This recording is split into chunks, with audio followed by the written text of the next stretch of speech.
Good morning, Allison and Novella so far. Someone commented here in the chat.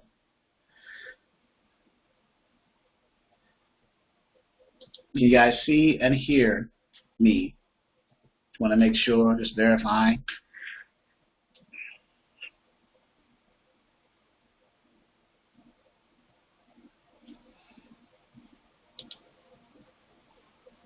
And okay, Allison says yes, but what about Miss Novella?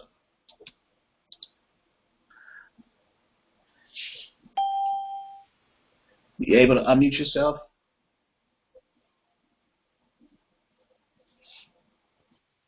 I got Alice. I can't. Hello? Hello, can you hear me? Hold on. Yes. I can, but I got some background noise going on, so. Oh, I don't hear any. That's fine. Yeah, is this Novella? No, this is Allison, so. Hey. I was seeing if Miss Novella can unmute herself. Any questions on your end, Miss Allison? No, not yet. How's the carrier situation going? It's not. I haven't gotten a carrier yet, but I'm working on that. I'm working on trying to vet someone. James and I have been on the phone this weekend, so. Okay, wait, quick. Mm-hmm. Go ahead. He says we're gonna do some mock phone calls. He's gonna work on me with that too, so I can work on my script. Okay, and then are you targeting a specific type of carrier equipment, or are you? Well, like I said, remember last week, the last training I gave you one that I found on the site. So I'm just going through like the ones like I had gotten a couple more, but then when I went on there, I found that they were not authorized. So I have to go back in and try to get a couple more of them. So. Okay, so you're looking at the FMCSA, the newer active authority type of carriers. Yes. Are you also considering or looking at Truckers Path? Right. So I did both. I looked on the Safer, and I also looked on the Truckers Path. So. Okay. Okay, Novella said, good morning. Novella's here. Can you unmute yourself and speak?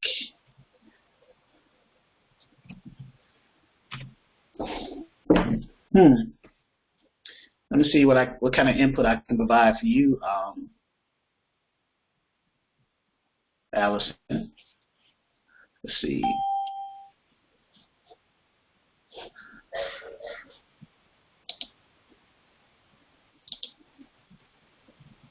And there's Miss Ruth. Miss Ruth, good morning. Good morning, Charles. How are you? I'm okay. How's it going? It's going well. I'm sorry for my raspy voice. I'm not feeling good today. Okay, that's fine. I'm sorry. Yeah, there's a lot going on as far as particularly with this coronavirus and stuff. So have to be extra careful with around environments and areas. Make sure clean hands and stuff like that, sanitizing and stuff. So yes. So have you gotten the carrier? He hasn't sent it back yet, but. Oh, okay. Have you? Yeah. Oh, that's the one. Have you followed up with that person, or? I sure have, and it's time to move on. Okay. Yeah. Yep. What equipment type was that person? The dry vans. Okay. Okay. And then I got Novella here. I'm not sure if I can hear her. If her volume is up on the computer or is it muted or unmuted. Novella is a guest, and wanted to hear from her because I think that's the one. She's the one I spoke to earlier in the week. So back to Miss Allison.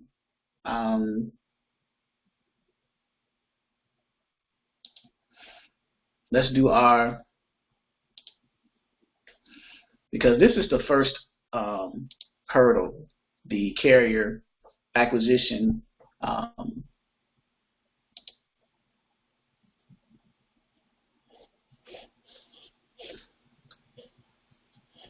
So this is Trucker's Path for those who don't know, who are attending as guests. I'm not sure if Ms. Novella is familiar with this load board.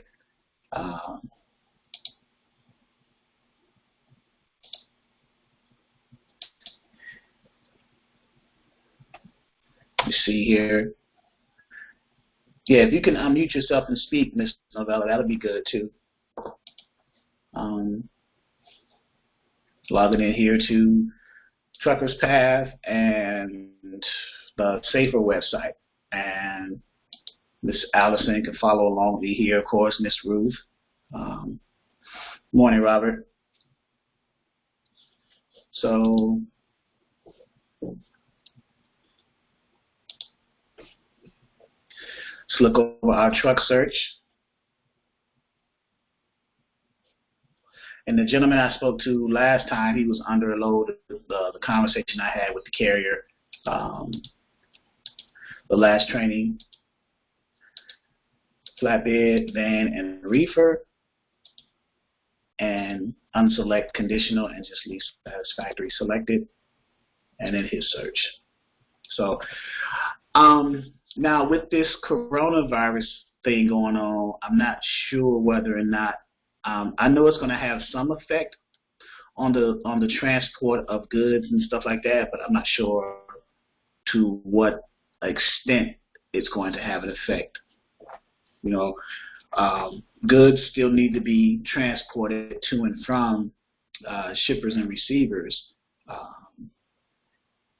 It could have a positive effect on the industry in the sense that less carriers may be willing to pick up and haul freight, which means that brokers are going to be paying more money because there's a greater demand to have those goods delivered, and there's less carriers to haul them, so the price to haul them may go up, or it could be the exact opposite. So let's look at this first guy here, Malone Transport, Mark Malone. It's a dry van. Let's open him up, get some more details. Excuse me. Big Daddy Trucker at Gmail. That's a heck of a name for a company. And let's vet him like we do with Safer. Now, these list of carriers who are logged into Trucker's Path right here, they are not necessarily newer carriers. They can be, but majority of the time they've already got an account set up. They're already logged into the Trucker's Path load board looking for loads. But in order to determine whether they're new or not, we just look at their MC or DOT number and put that information here. Now this person is based in Florida.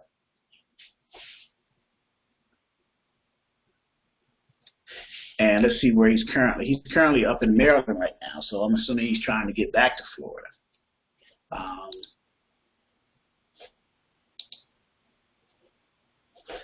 Good morning, Anthony. If you can hear me and see my screen.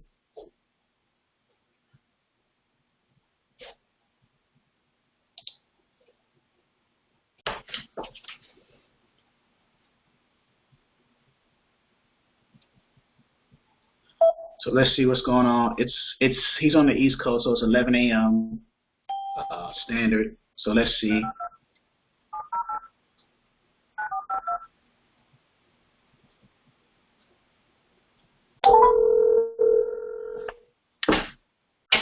calling. Hello, can I speak to Mark, please? Can I speak to Mark? Hey, who's This is Charles with Exodus Dispatching. I'm trying to see, are you under a load, sir, or are you looking for a load? I'm already under a load. I'm okay. Okay, all right, sir, thank you. No problem. He's already under load. It sounded like he was driving, too. Now, what I could have done is continued the conversation and asked him about when would he be empty and things like that. Robert, I spoke to, matter of fact, let me call her because she's at work. I don't know if she'd be able to answer the phone now.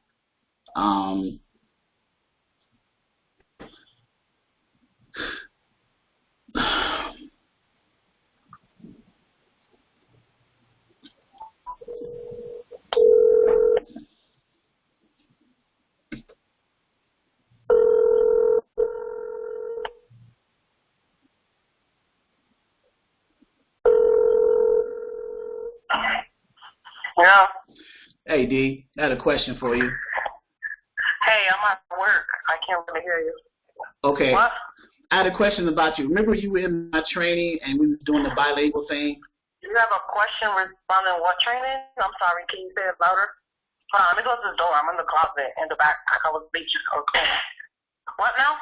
I said, remember you were in the training with me, one of my dispatching trainings, and you were doing the bilingual thing? I can't. Let me put you on speaker. I'm sorry. What now? I don't. Okay. Remember you were going through the training with me when I was had you with the bilingual stuff? Right, the live training. So I got a gentleman because we are going into doing trainers who speak Spanish. So I need a bilingual person, and this person, Robert, who's in my training, he told me to present to you the opportunity to join the training. And he'll pay half the cost because we are targeting Latino truck drivers and to try to get into our dispatching platform, the dispatch force. So just wanted to run that by you and see if you still had an interest or not in it.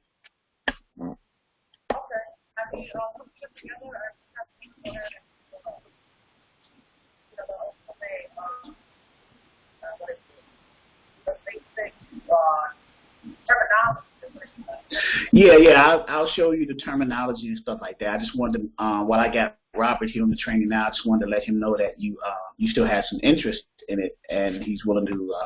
He's.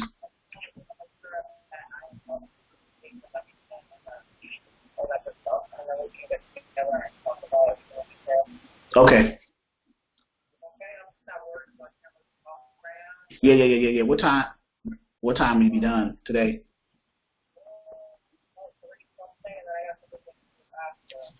Yeah. Well, I won't hit you up today. I just wanted to let Robert know that you had an interest in it. So. All right. Thank you. You too. Okay, Robert. Can you hear me?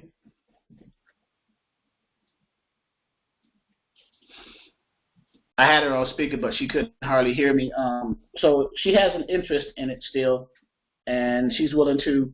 Her concern, Robert, is learning the terminology of the actual training. So since she's local to me, I probably will train her one-on-one in the sense of calling Hispanic carriers and talking to them in their language. I'll give her an English script, and then she'll tell that to the Latino, Hispanic, and Spanish-speaking carriers in their language, and then we'll go from there, finding them loads and things like that. So I will give you an update when she's ready to join, and then we can go from there. Okay?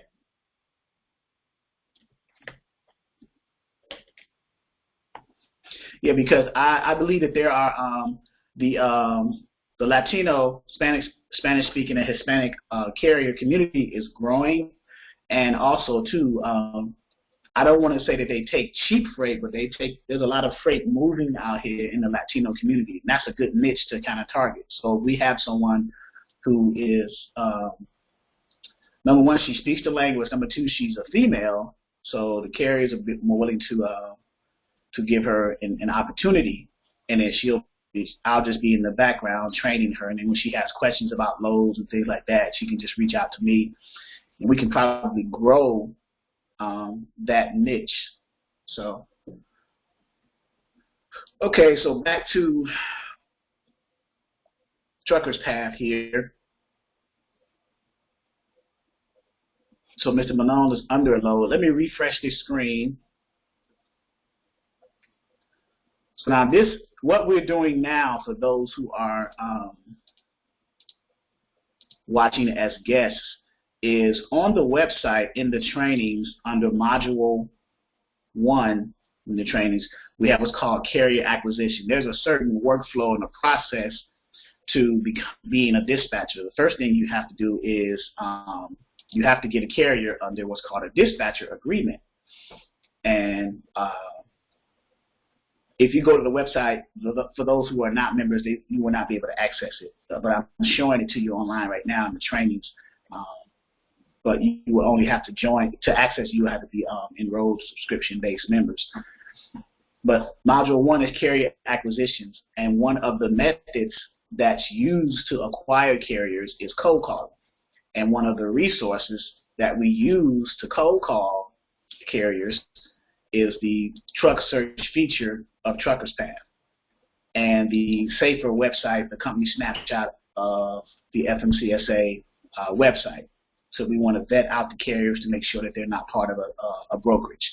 So we don't want to do what's called double brokering. So that's kind of a recap of carrier acquisition.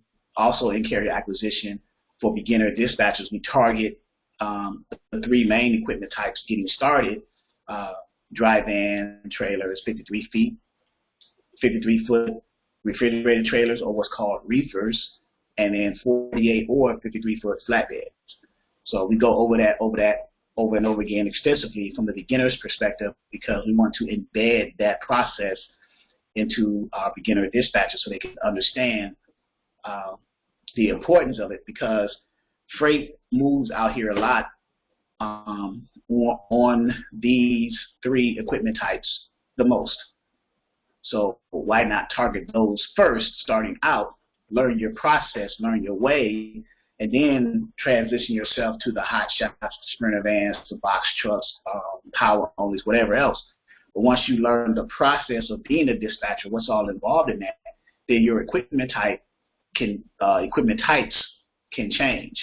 So, but the easiest way to learn the process will be through the three main equipment types first, just making it easier for you as beginner dispatchers. And then the methods to acquire carriers under a dispatch agreement, of course, if you live within a certain radius of a truck stop, physically can go to it, then that would be the first option, of course. You want to make face-to-face contact, talk to the carriers, let them know who you are, what you do, what type of service you provide. Remember, the number one question you may get from them is, well, what makes you different? Or what can you do that's different than all the other dispatchers who've been calling me and trying to solicit their service to me? So you have to be able to try to honestly answer that question and go from there. So that's number one. That's the number one method, number one option. Number two is what we're doing now, cold calling, which is on the truck search feature of Trucker's Path, as well as vetting out through SAFER. There is another method that we use, which is the also in the training platform on Trucker's Edge. We have what's called the DAT directory. DAT stands for Dial a Truck. So we log in here, and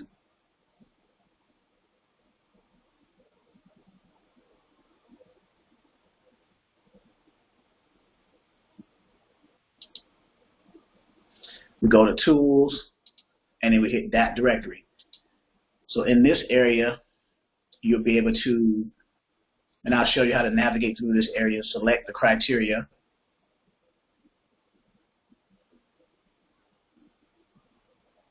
Okay, they're having technical issues, but you have 4 tabs: search, directory, my office, manage reputation, and carrier. So under search directory, you select the link, research new partners, and then you can leave the carrier or the company name blank because you're trying to find anyone. So Charles? Yes.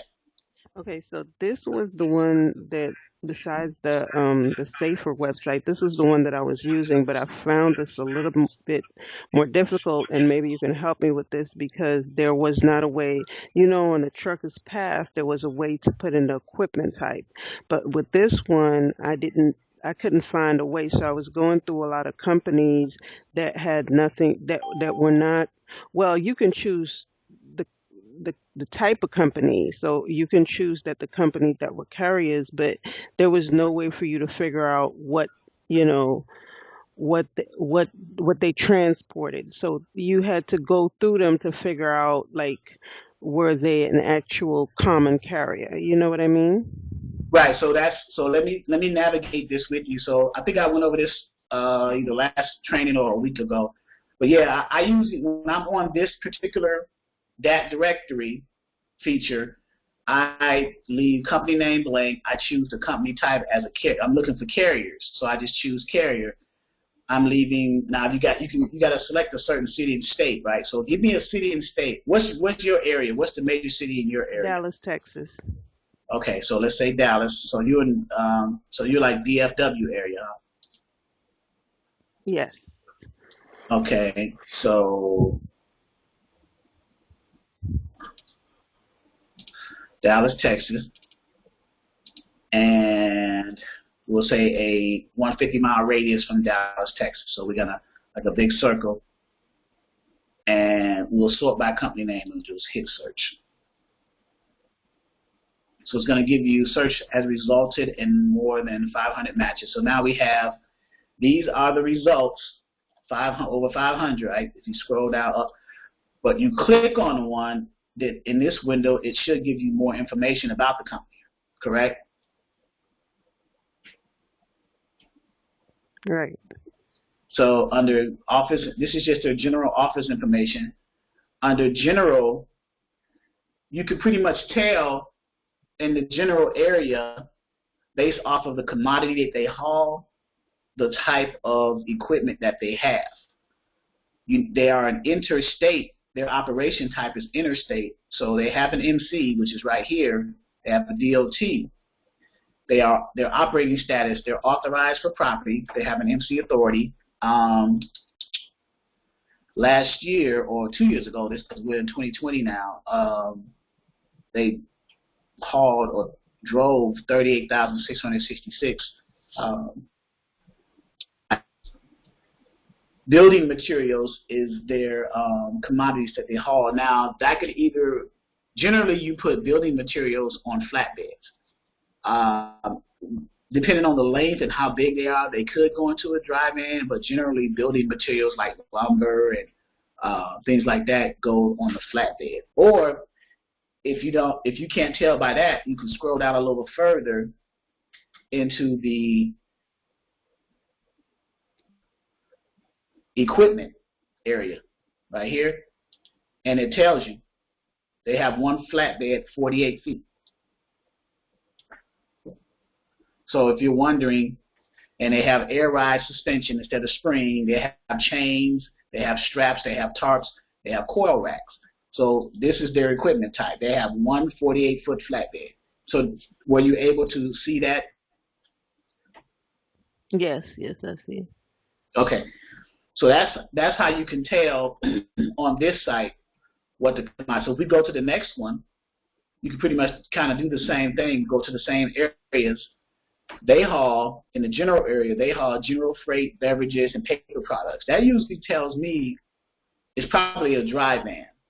It may be a reefer because of the beverages, but paper products and general freight is usually dry van. So if you scroll down to the equipment area, so they got 2 reefers, 53-foot, and they have 7 53-foot flatbeds. I mean, dry vans, I'm sorry. So this is how you could tell. So now this is This is a trucking company with 9 assets, 2 reefers, 7 dry vans. Christian is the owner. It's the sole proprietor. So we could probably, somebody can go out there and try to dispatch all of her trucks. Okay. She may have an internal dispatcher, but if you can put another set of eyes on loads for her and get her better paying loads than what their internal dispatch is doing, she could consider a dispatcher really. And right here too, it says seven power units and 8 drivers, although it says 9 total down here in the equipment because it's two reefers and 9 dry van trailers and 2 reefer trailers. So on that directory, the equipment section and the general information section is usually where you can tell the equipment section more so than the general information. You can tell what equipment type the company has. So they got 9 power units, 7 owner operators, 2 company drivers. So 2 and 7 right there is 9. So they have 2 company drivers and then 7 owner operators using their 9 trailers, 2 of which are reefers, 7 are dry vans. No team drivers, they're all solo. They have LTL capabilities. They'll be willing to do multiple stops. So this is and it shows the states that they are operating in. So this is actually a different, I don't want to say better resource, but it's a different resource than Truckers Path. But it has more information for you to base your decision whether you want to call that person or not. So let's go to the next. It tells their insurance and everything. They have $100,000 cargo, and they should have $1 million liability. So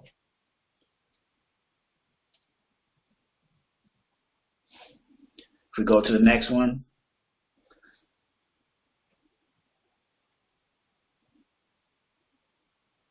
interstate, 4 power units, 4 drivers.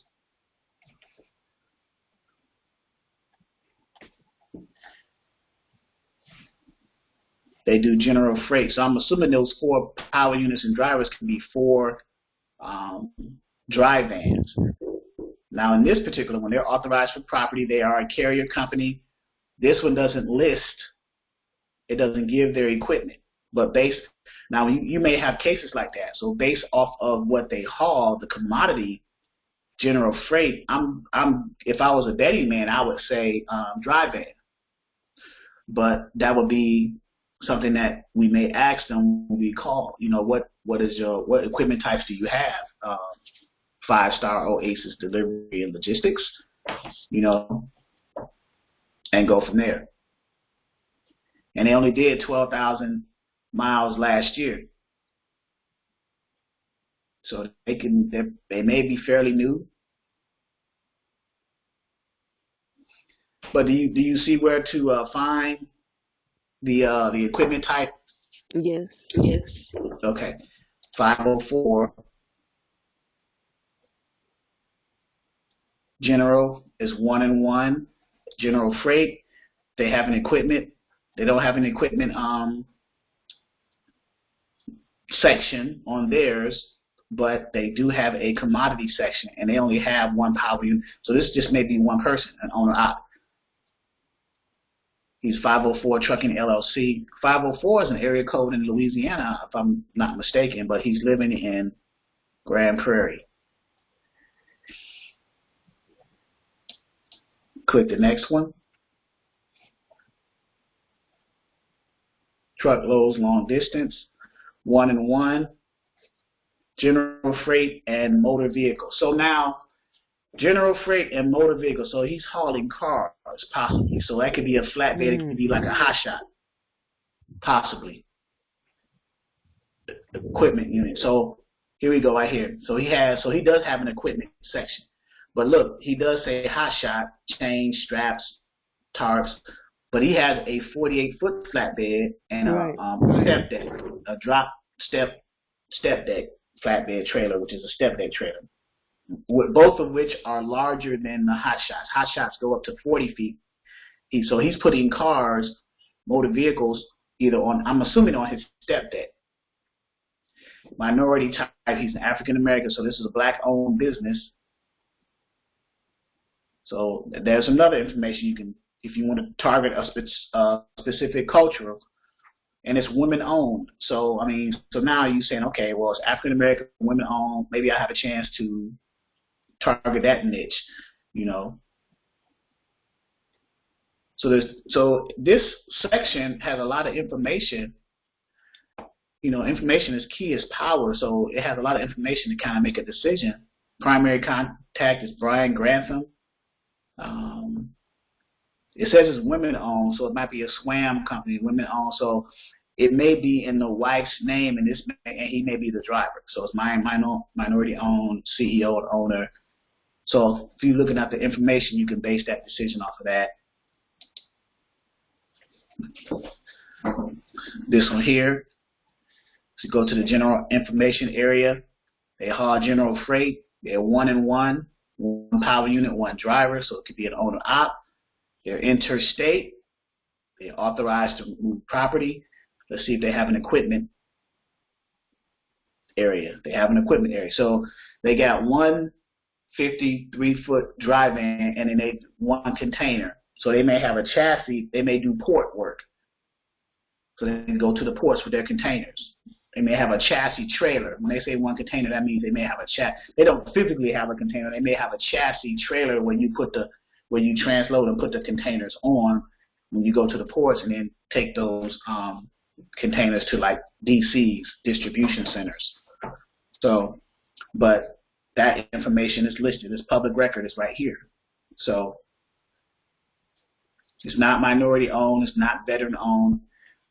So proprietor Jesus. So Jesus Martin Palomo. So that tells me that it sounds Hispanic. If I was a betting man, right? So so do you have any other questions about that and how to get your equipment types off of this particular No, that's clear. Thank you. Okay, let's look at one more here. A&G, truckload, long distance, 1-in-1, 100,000 in 2018. So here, dry bulk. Let's do a pop quiz based off of commodity. Let's see if he has an equipment area, which I'm going to scroll down lightly before. Okay, so he has an equipment section, but I'm not going to go down there. I'm going to see he hauls dry bulk, beverages, building materials, machinery, large objects, paper products, and construction. So what potential equipment type or trailer this carrier could possibly have of the three? I would think all three, but mostly a flatbed or a reefer. Okay, mostly a flat, yeah, because dry bulk can go on flatbeds depending on how it's palletized and shrunk wrapped and strapped. So I'm getting some responses here. Novella says dry van, Ruth says dry van. So we're looking at it. So dry van, dry. So let's go down to his equipment section here, and yeah, see he's Hispanic, minority owned, but he's Hispanic. And it's women owned. So it could be Arthur could have a company in his wife's name or what have you, but his equipment is one 48-foot flatbed. So one power unit, one owner operator. So he's the company driver and the owner operator of that one power unit. That's basically how you read this, right? And he has one 48-foot flatbed. So now I'm just showing you how to better navigate this particular resource so you can tell what equipment type the carrier has if you're not looking on Trucker's Path and you're looking on that directory. So let's look at another one here. And okay, so our sections that we focus on, of course, the office information, we want to know who they are. They do long distance, but the general information and then the equipment information. So he has 4 power units and 6 drivers. So he may have one. He may have some of them be team drivers, but he hauls general freight. So what equipment type hauls general freight?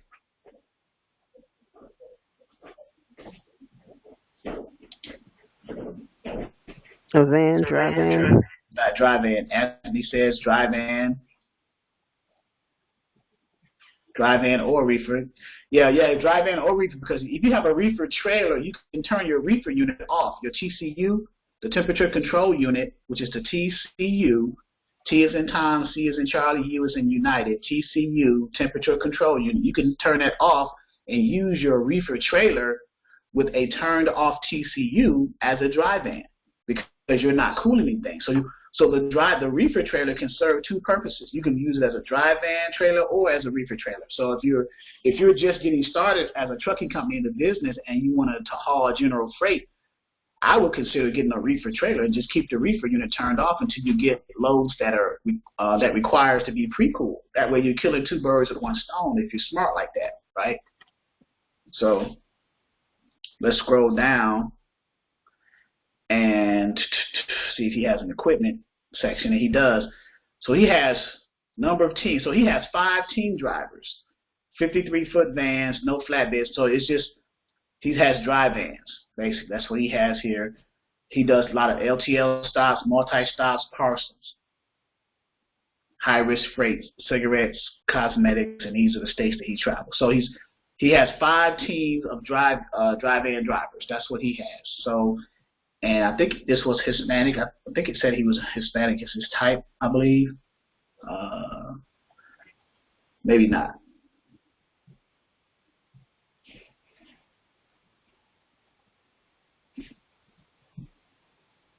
I believe so, but I don't see anywhere.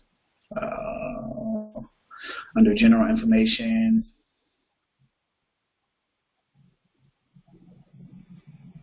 Okay. So A and J. So under general information, now what about this one? General freight, fresh produce. What's the dead giveaway in that? 5 power units, 5 drivers. So he has 5 trucks. Anthony says reefer. So now you guys are getting it. You guys are starting to get that part. So if you're using that directory as your carrier acquisition resource to try to get carriers to consider calling, this is how you kind of navigate that. And so now we got a lot of reefer selections. So let's scroll down to see if he has an equipment. So he has 1 53-foot reefer and 2 dry vans. And they're vented vans. He has E-tracks, and E-tracks are what are in the trailers when you hook the straps to. They can either be horizontal or vertical. The standard is vertical. He has air ride suspension as opposed to spring suspension on the van or reefer trailers. So on the axles, by the axles of the tires, he has air ride suspension. So he can either dump his air or raises his air, as opposed to spring suspensions. He has air ride suspensions. Okay, 3 company drivers, 2 power units, and 1 team. So, and I think he is okay, Alice. So it's women owned. So you guys are starting to get that. So let's go back to the search results and let's do my area. So I'm in so if you were first come on this resource, that directory, if you have access to that directory, or if you're on this platform with access to the DAT directory, then you would log in to, let's X out of this, you will log into the DAT load board. This is the DAT load board, and then you would hit the orange and white 3-line area up here at the top left. Click that, you would go to Tools, and then select DAT directory. That takes you to the DAT directory area where you have 4 tabs. I'm just doing a little review. And you're going to be under the search directory. You have My Office, Managed Reputation, and Carrier Watch. So we're on the search directory, and then we're going to select Research New Business Partners. Okay? I'm going to leave company names blank because I'm looking for carriers. I don't know a name of a company. If I knew the name of the company that I was looking for, I would put it in there, but I'm looking for carriers starting out. I'm going to select carriers. We could look for shippers. If you were like a broker and you were looking for shippers, let's switch that up a little bit. Let's see what Dallas has for brokers or shippers. Right? So if we were to target shippers, so let's say we got a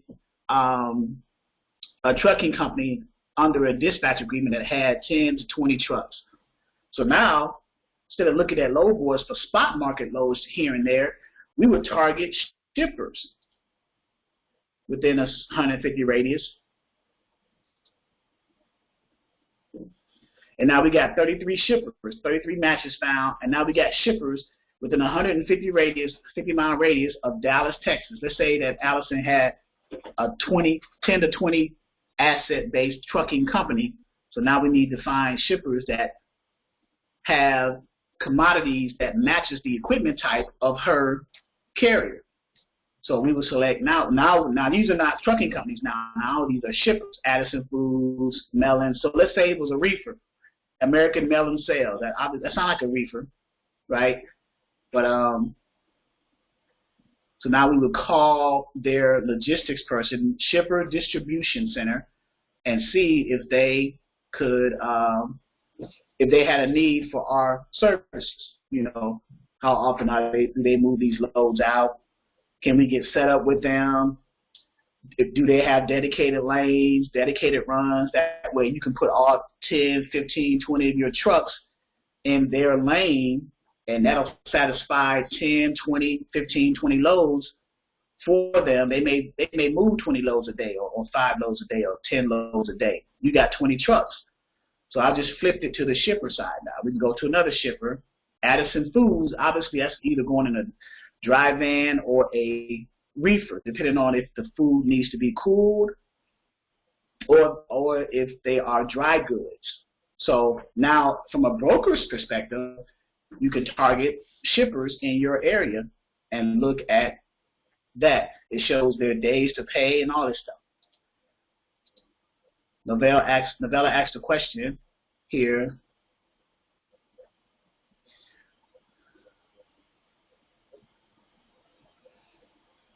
There is a mixture of them. They're either privately owned or popular nationwide, like Walmart. It could be a mixture, but we can take this information and go to another source like Google and look up more information about them. But right here it shows their credit score. This shipper, Addison Foods, credit score is 97. Their days to pay is 30. So that after, let's say your trucking company, which had 15 trucks or 15 assets, didn't have a factoring company, which is kind of hard to believe, but let's just say for the sake of argument, they didn't have a factoring company. So then you rely on the shipper's 30 days to pay you. They have within 30 days to pay you.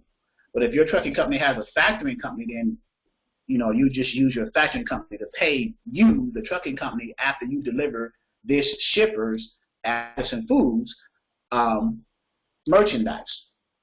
And then the factory company would wait the 30 days or go after the shipper for the remainder of what's due. They'll pay you minus their cut, their percentage for their service, and then they'll go after the shipper. So yeah, we can what we do at Addison Foods. Let's go to the reviews tab and see what's going on with them. Speed of payment is good. Been working. Someone said Manuel said he's been working with. Here's a review of them. Been working with Kendall for more than 4 years, and he's very informative. Gets the job done. Gentleman and a scholar.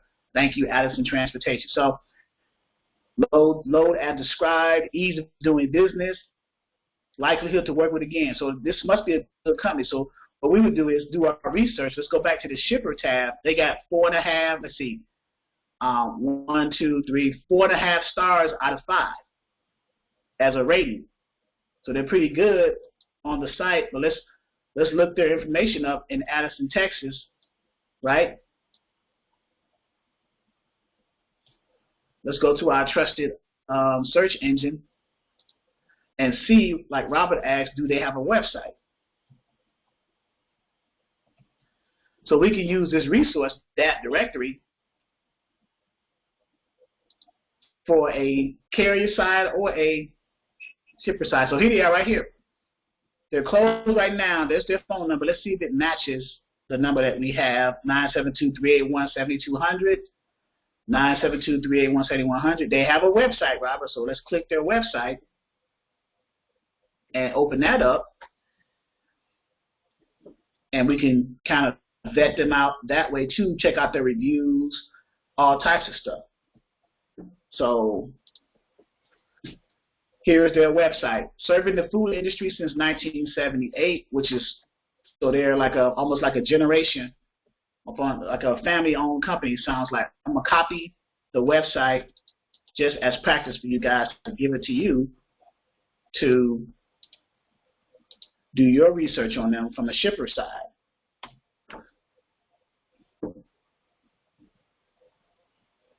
And for those who wants to go after this reefer shipper, your presentation should be such that you can let them know that you're part of a network of a carrier network. You're a you're a dispatching company, but you're part of a large dispatching network with a lot of carriers who can handle their capacity. How often do they move loads? What are their pain points? Shippers love to hear that, because if you can help them solve their problems, that's what you should do. So what's your toughest lanes that you have trouble hauling freight in? And then that's the lanes that you, as a carrier, as a dispatcher, would target, and then you would get that lane and then go after trucks who are in that lane or trucking companies in that lane.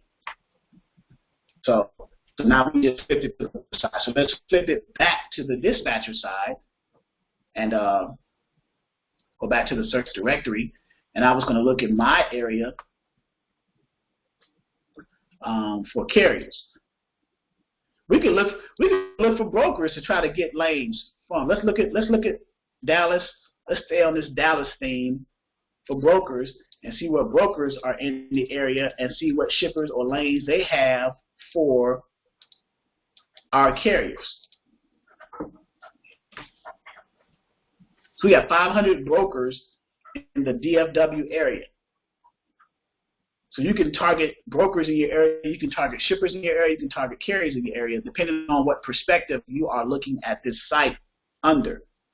So if you target brokers, you can ask them to, I would target the, I don't want to say seasoned brokers, but fairly new to, so here's Addison Transportation, which is, when we were just looking at that Addison Foods one, Manuel had gave a review to Addison Transportation that said they were good people to work with, and Addison Foods. So Addison Foods, it seems like Addison Foods has their own internal brokerage. The shipper, their TIA bond, 100,000, they're brokers. So speed of payment, load as described, ease of doing business, likelihood to work again. So they're getting pretty good reviews. Here's the broker information, their interstate, their SAT code, the type is broker. So we can look for brokers. They have a 97 credit score, which is not bad. 100 is the best. They factor their loads through Triumphant Business Capital. So information is key. Information is power, right? So they are an active broker, freight, general freight, not a passenger authority. They don't have a HHG. Remember the different types of authorities. They have a common, they're an active broker of property. Okay? And then we can click on other brokers, get their information and reviews as their broker number. So depending on how you want to look at that. Any questions?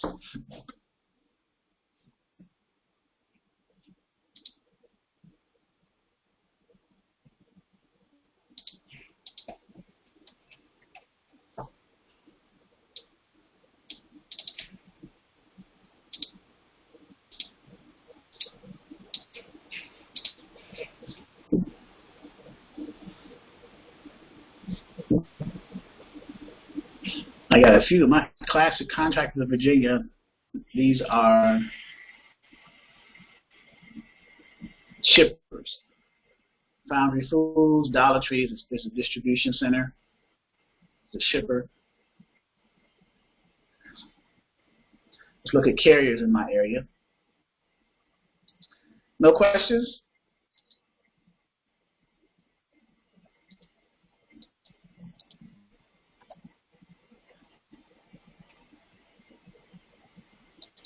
Look at the carriers in my area.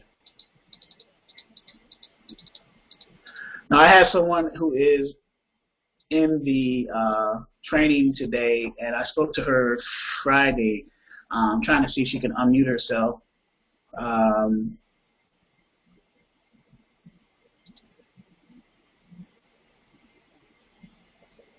Novella?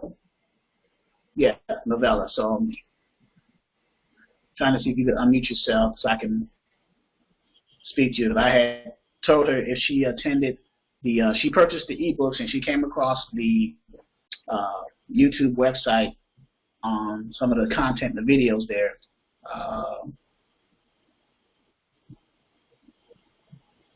So I tell you what, I'm gonna put you on speaker. If you got your cell phone next to you, call that number.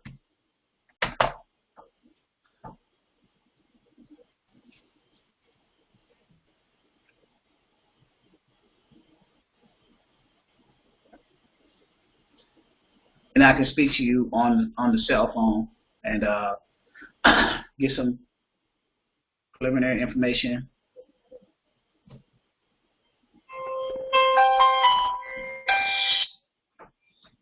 All right.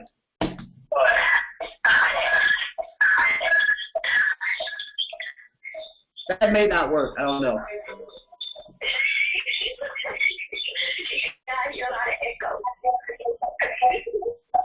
Yes. So your computer is, you can't unmute yourself on or turn your volume up or anything like that. Unmute yourself on the monitor or on the volume control.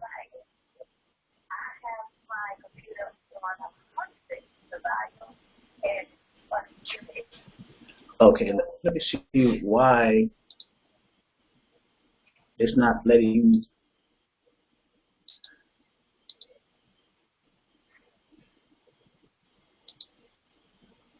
Okay, unmuted, and your volume is up. Yeah, I'm not sure. I don't know. You think it's my computer? I don't. What browser do you have? I have the Internet Explorer. Okay, Chrome. All right. Well, I'll just let you type in your questions. I'll get off the line.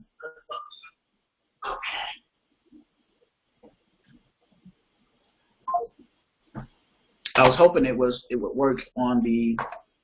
I'm not sure why we can't get her to unmute or get her to come on. But yeah, I was speaking to her, and I'm going to let her enroll or join the platform for free.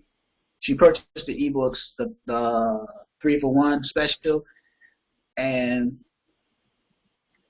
every now and then I bring people in for free, and it just happens to be her time. So everybody, welcome Novella to the platform. I'm going to officially get her email and information from her to give her access to the back office and start doing trainings. Okay. So and add her to the YouTube channels and not YouTube channels, sorry, the Facebook group and the chat groups. So. But anyway, welcome Novella. Everybody say hello to Novella. Let's see, I was looking for carriers in Chesapeake.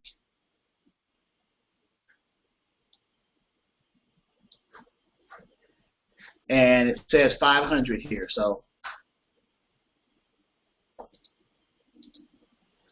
everybody's saying hello, and let's go to the chat.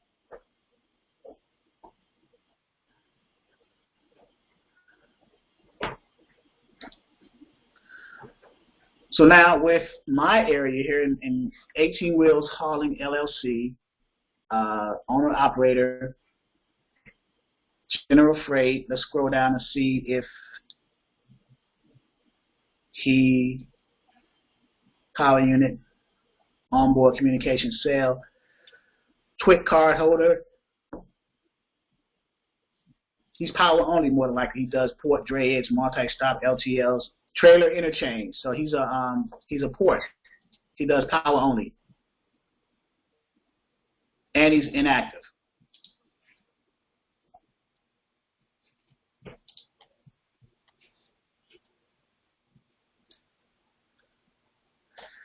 Good catch, Robert, because I completely missed that one. So let's go to the next one. So his operating status is active. He's interstate, general freight. See his equipment. Okay, he's 153-foot drive-in. He's based in Petersburg, I'm assuming. Not minority. Founded in 2013, not woman-owned.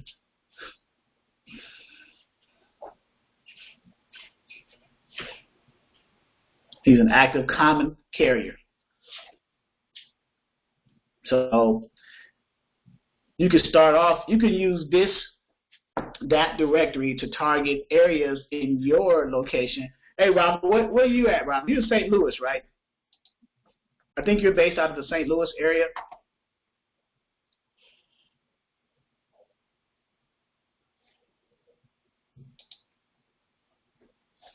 Okay, St. Louis, Missouri.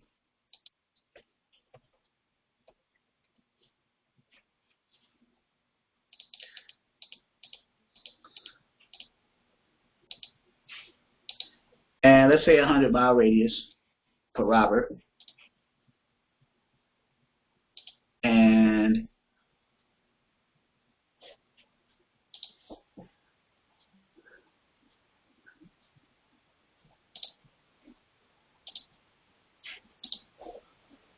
oh, sorry, I didn't select carrier. There we go.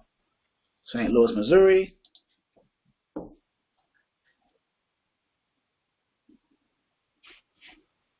State, province, city, postal code. So I'm going to change it to Kansas City. Let's say that.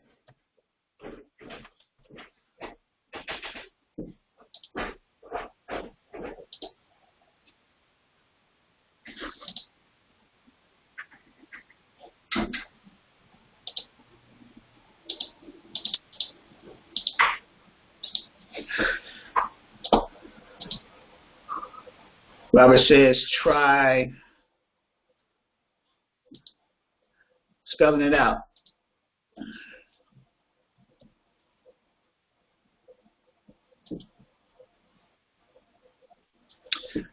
All right, Rob, we got it. St. Louis, we got 500 matches, more than 500, and so we can target your area now and we're under the carrier category.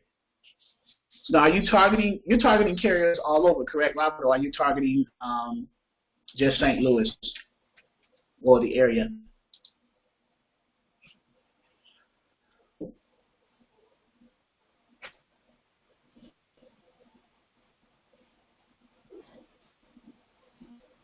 Okay, carriers, interstate.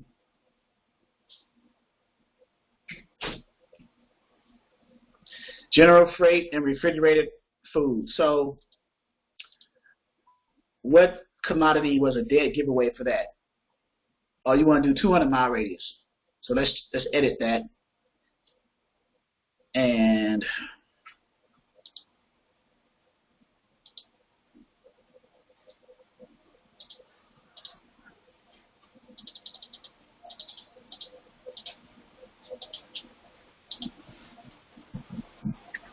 St. Louis, and for a carrier. So it's still going to say over 500 because I think the 500 is the base max, and then anything over that they'll just say more than 500. So we just got a lot. One Shot Trucking, they're in Kentucky, so Tennessee. So I guess 200-mile radius. So One Shot Trucking, they're active. They have 8 trucks, 8 units and 8 drivers. General freight, motor vehicles, building, utilities, construction. So it sounds like flatbeds. So if we go down to equipment, if they have an equipment, so they have 8 48-foot flatbeds with garment racks, headache racks. So it's a small trucking company with 8. So I'm curious to know if this company was called and say, well, One Shot Trucking, see if we can try to help dispatch for them with their 8 trucks. Would they be willing to sign a dispatcher agreement to find loads in the Kentucky area within 200-mile radius? So let's say you got that One Shot Trucking. I'm going to open up the map here. Let's say you got that One Shot Trucking company.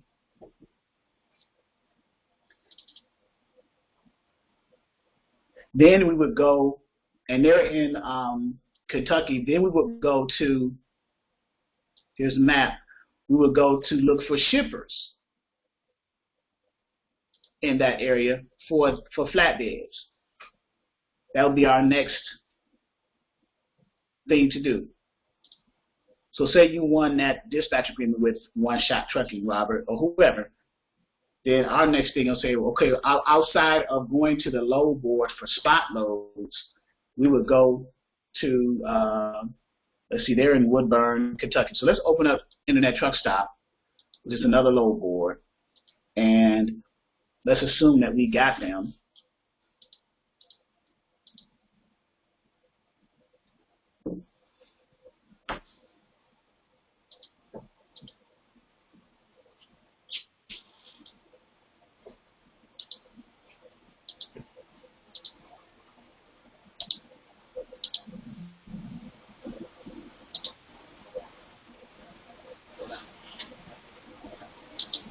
Yeah, Woodburn, Kentucky. So I'm going to pull up Woodburn, Kentucky on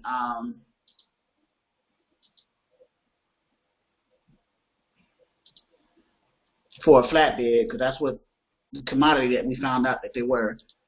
So Woodburn, Kentucky, flatbed, going anywhere, and we'll change the radius to 200. We're going to edit this. So it's 702. I'm going to, before I put it in order of highest paying, well, let me put it in order from highest paying to lowest paying, so $6,000. And let's edit and change the radius to 200-mile radius. And it may increase a little bit more. Will he pick up day blank? Will he going anywhere blank? So now it's 3,630 loads.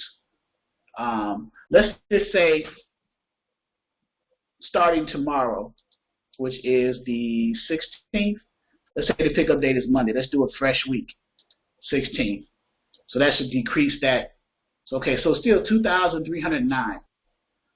So with 48-foot flatbeds, the weight, I would say anywhere between 42 to 48,000 pounds. So depending on where they want to go, I'm going to put this, I'm going to expand this to 200 so I can see more of it instead of just 10. So depending on where they want to go, how far they send their interstate, so they go far. But depending on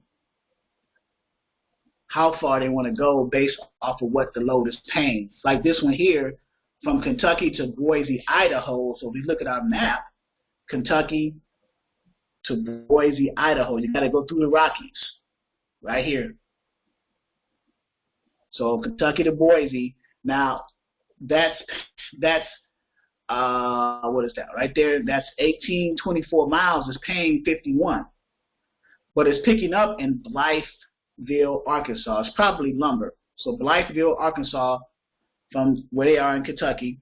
So they got to go down here to Blytheville, pick it up, which is 199 miles, and then take it over to Boise, Idaho. So if we look at our calculator, we're going to factor in, well, let's expand this first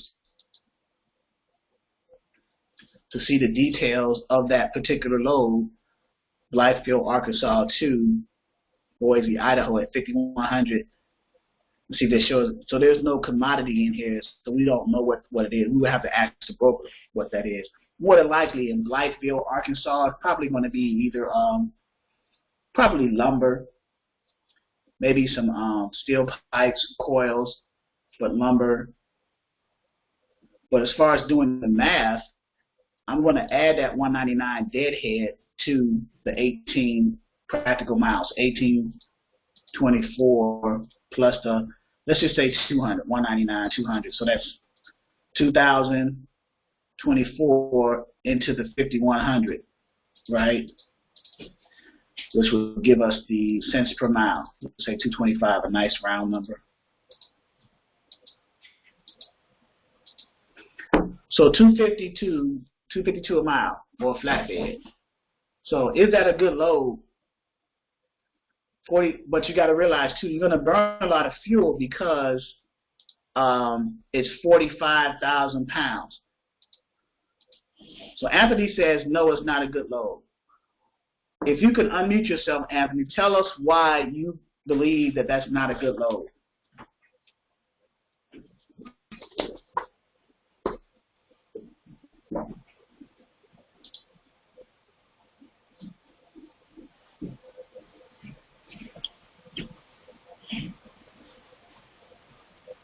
If you can. Here's one going to Oakland from Kentucky. Here's one, Bowling Green, Kentucky, which is 11 miles deadhead from where they actually are going to Kentucky. 42,000 pounds, 23. So $6,000.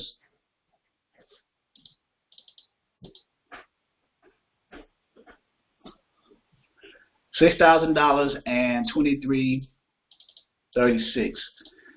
So that's 256 a mile.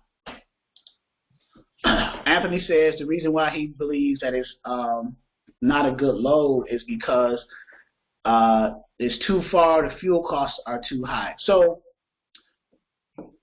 what's the fuel cost, Anthony? Do you know how to figure out the fuel cost?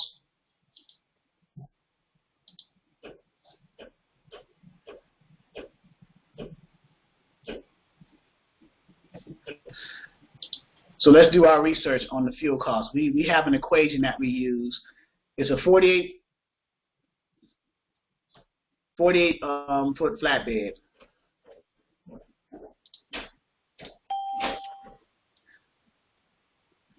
Okay, Robert says factor fuel costs and see what money is left over. Right. So I was asking Anthony, does he understand how to do that? If not, I can show you guys right now. Hey, Darius just tuned in. So, but $3, it says no, but $3 a mile. So,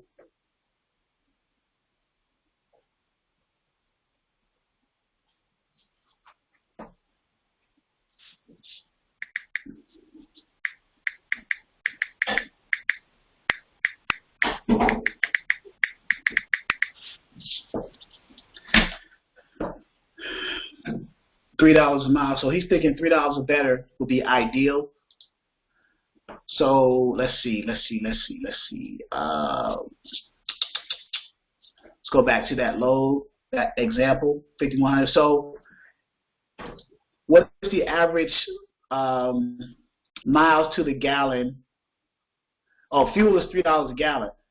So what's the average miles per gallon for a tractor trailer these days? So let's use Google as our friend. I know what it is. I just want you guys to know how to find that information out. Basically, just ask that question on Google. What is the average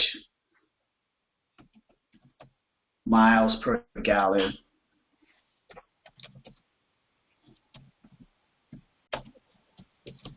for a tractor trailer, right? And it should be 6. So now it's 5.9. So let's round up.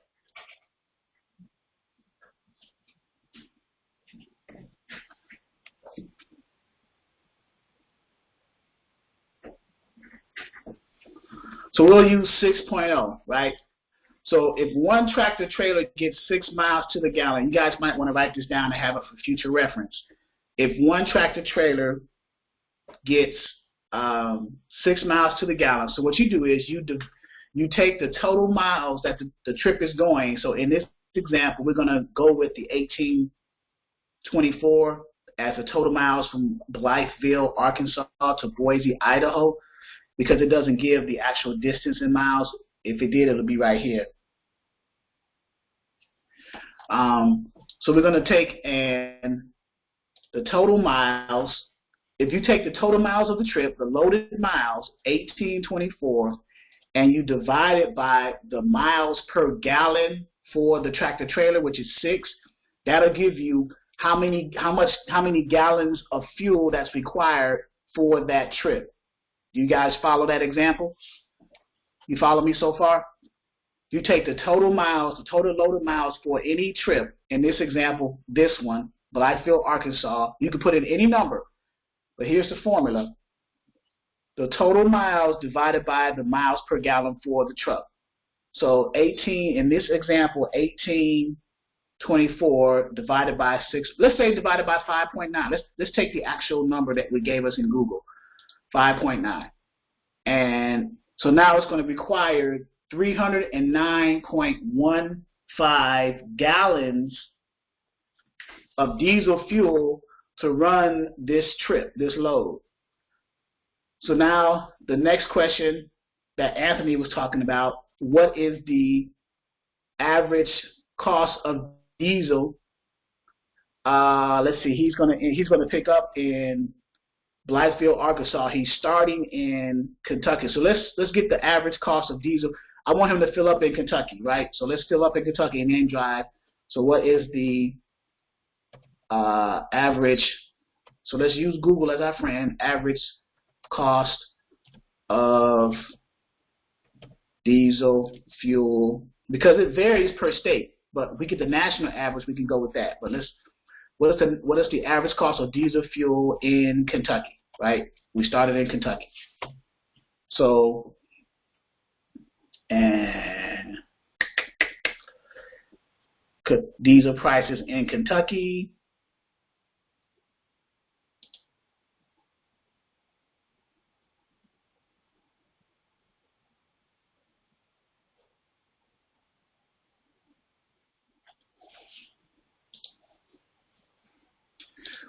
Let's just get a national average diesel.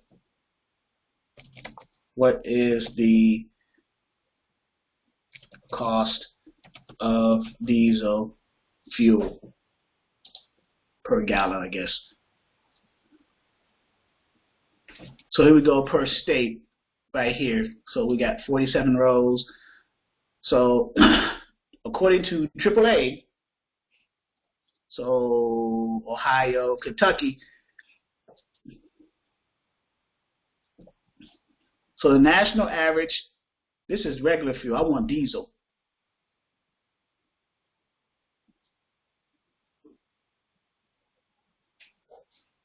So I'm not sure if that's correct. I don't want to use the incorrect information to figure out the formula. So let's go back to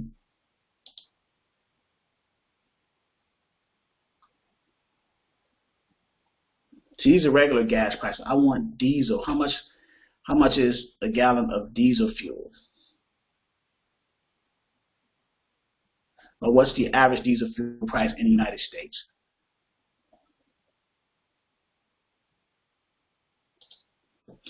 And let's see, that gives us a chart.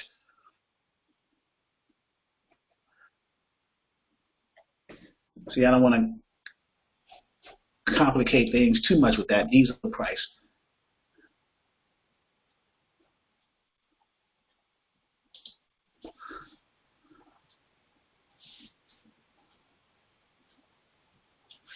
What is the cost of diesel fuel per gallon? Let's say that.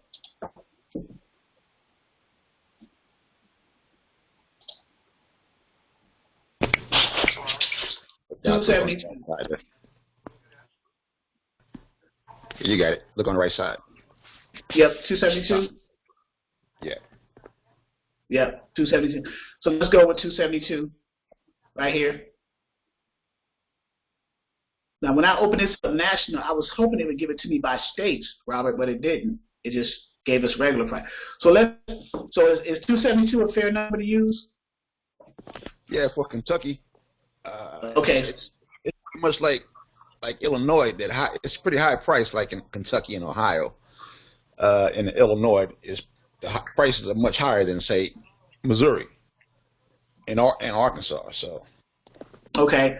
So for this example, in this trip, we started off in Kentucky, he had to deadhead 199 miles to pick it up in Blythefield, Arkansas. But let's say he filled his tank up in Kentucky before he headed out. So we'll go with the 272 number. So let's go back and say, okay, the miles per gallon is 5.9 miles per gallon. You're going to divide that into the total miles for that particular load, which is 1824.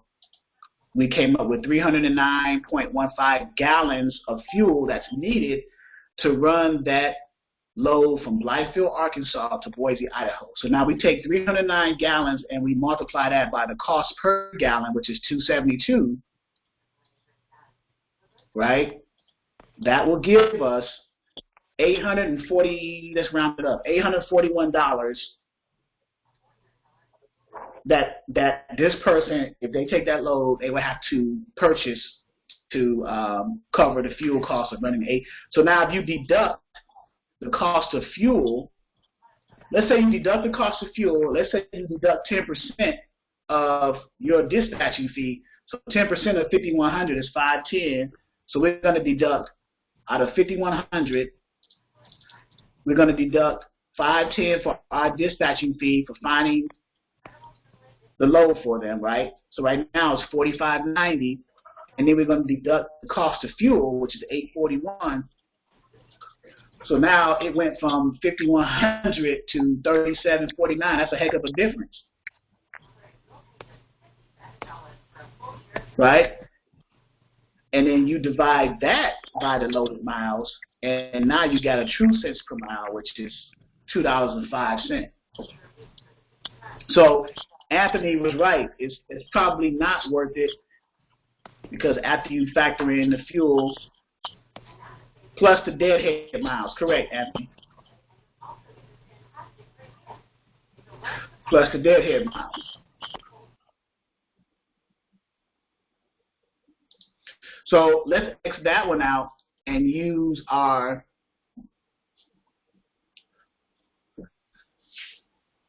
let's go to another load on this one, because we were looking in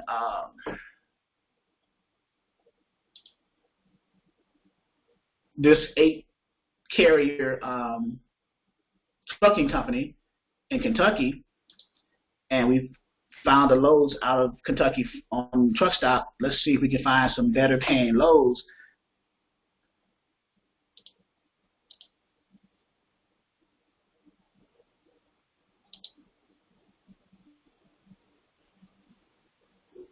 Yeah, that's what I was going to do, find a short haul.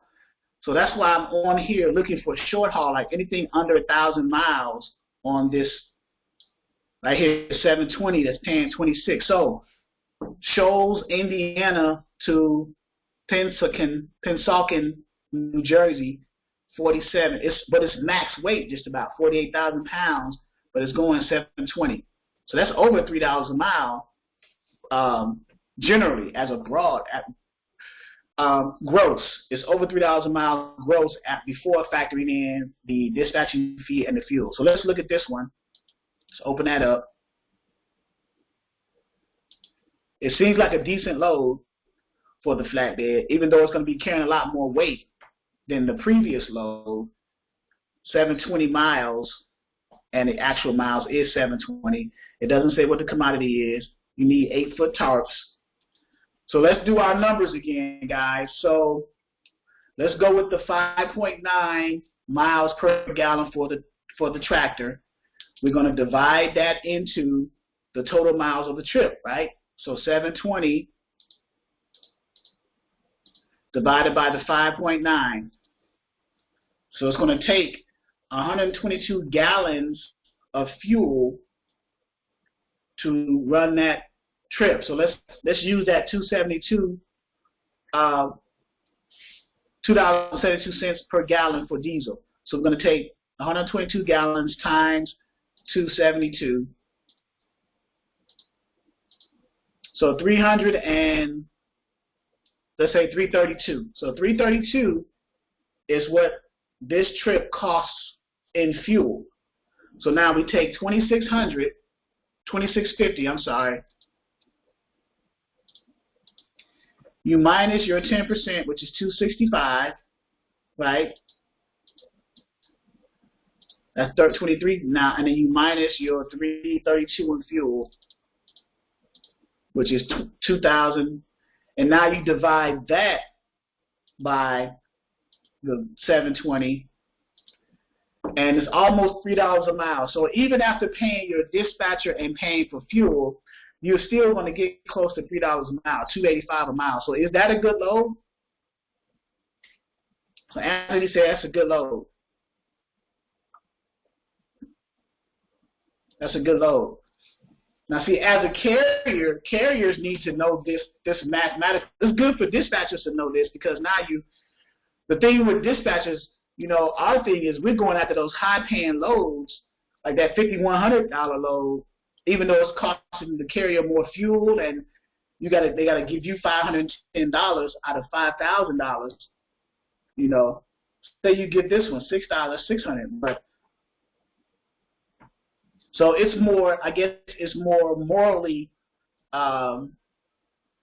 correct in this case to try to get this load, because you're helping your carrier keep more of his money as opposed to this higher load, even though the number is large, but the mileage is large.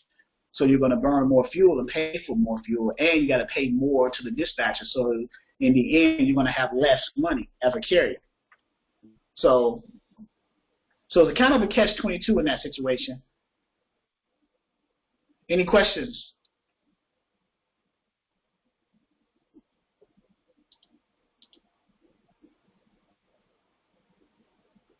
So Ruth said, yeah, it is, because it gave to the carrier the cost per mile that they would accept.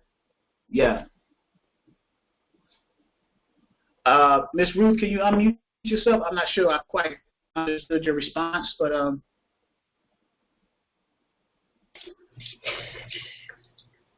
I'm seeing that the load is still good. Like if the carrier wanted $2.50 a mile.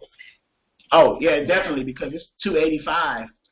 Right. That load still, even after all of his deductions that he had to pay, it still came in above the $2.50, the $2.50 a mile that they would accept. Now let me present this scenario to you guys too. What if you were talking to a carrier and you're trying to get them to sign a dispatch agreement, and you were in the position where you could better explain to them their cost of covering you and paying for fuel, yet keeping the same cents per mile or better? Would you think that would make yourself a little bit more marketable to that carrier? If you could convince them that even after paying you, let's say 8%, not even 10%, let's say 8%, and you show them, okay, you ask the carrier, hey, what's your miles per gallon? They'll say about 6 miles a gallon. You say, I got a load here that's going from here to here. This is the miles. It's going to take you about 300 gallons. What's the average cost of fuel you're paying for these days? You're going to say, I'm paying $2.50 a mile, $2.70 a mile, $2.70 a gallon, I'm sorry. So you figure that out, okay, well, it's going to cost you this amount. So if you take the fuel out and take cost of paying me, this is what the load is really paying, and it's going these miles. You're still, after paying me and paying your fuel, you're still making about $2.85 a mile. Is that still a good load after you pay all your expenses, after you pay me and pay for the fuel? You say, man, I didn't look at it that way. So you might have a carrier say that, or if he's a seasoned carrier, they pretty much already know their numbers. But if you are presenting it that way, only if you had the time to present to a carrier that you're trying to get under a dispatch agreement in such a way that it shows them that you understand their numbers, your value as a dispatcher to them kind of increases. Because if you got a dispatcher that understands your numbers, they're going to look for loads that's going to pay them, the dispatcher, as well as save the carrier on fuel, at the same time still giving them a good cents per mile cost. You see what I'm saying? So, because now, just like what Ruth said, yes, it would, because they would feel like you are keeping more money in the carrier's pocket, and you're keeping up with their numbers. You're trying to find them good paying loads, still making your money, and still keeping their fuel costs down with the average cents per mile, because carriers have a break-even point. Yeah, so let's check up. Robert made a good point. Let's check a backhaul from the delivery. So it's delivering in Jersey on this particular flatbed load. So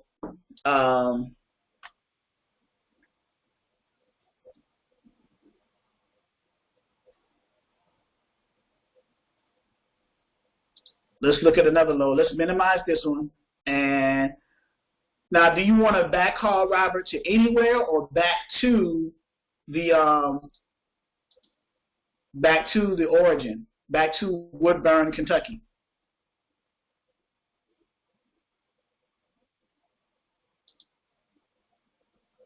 So let's say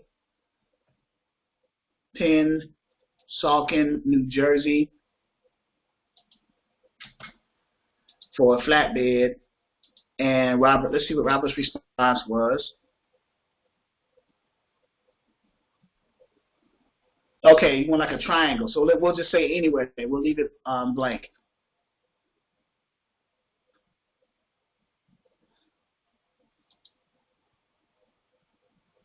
So Robert wants a triangle. Let's look at our map. So he started off in Kentucky, Bowling Green, and he went over to Jersey, Pennsauken. So let's go towards the Midwest, like Ohio, Indiana, or Illinois, or even Michigan. So if Robert wanted a triangular effect, we got 1,627 loads. Let's put them in order. Click the rate to sort them highest to lowest, and it varies. The tolls, so much per axle, and so many axles. The cost per so many axles, Anthony, as far as what are the tolls. But if you got like one of those Easy Pass devices, what's called a transponder, the Easy Pass transponder, you just put that in your window and you just flow right through, and they'll just bill you, and you just pay online like that. So yeah, just get an Easy Pass transponder. Get an Easy Pass transponder, and that'll take care of your tolls, because a lot of tolls, they have cash entrances, they have credit or cash, and then they have the Easy Pass where you just go right through. It's always on the far left side. So it depends on the state, the cost of the Easy Pass. Mine in Virginia cost me $30 to get, and then I just put like $50 a month or whatever in it, but that's in a car. But if you're in a tractor trailer, you're going over the road all the time, you might want to put $100 a month to kind of just roll right through. So Robert said he wanted to do a triangle. So let's edit this Pennsauken, New Jersey, and let's go to the triangular states according to the map.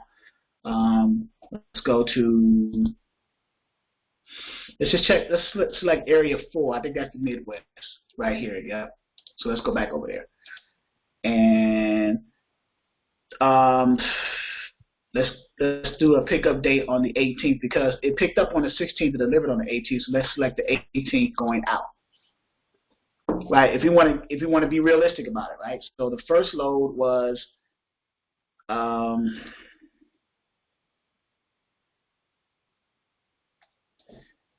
this one, and it delivered on the 18th, if I remember correctly. Yeah, so it delivered on the 18th. So the second load is going to pick up.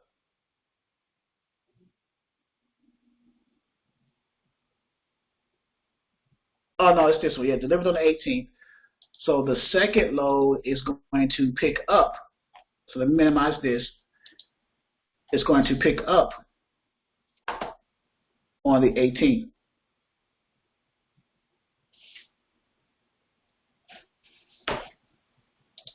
And Robert says, how much?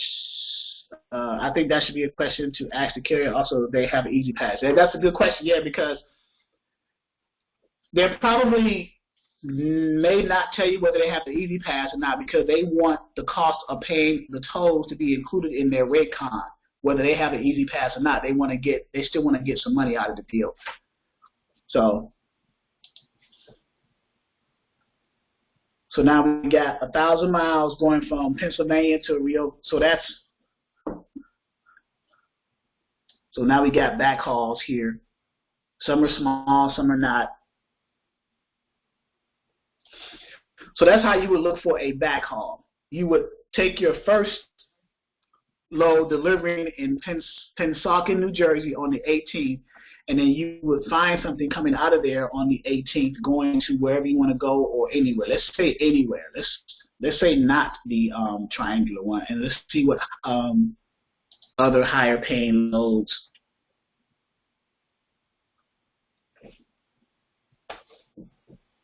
Leaving out on the 18th, and let's see what other money. He may want to go south somewhere from New Jersey down south, or over to Minnesota, or from Maryland to upstate New York, which is 48,000 pounds.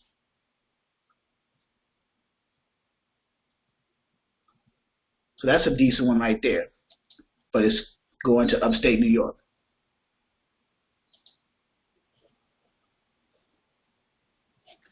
So let's Google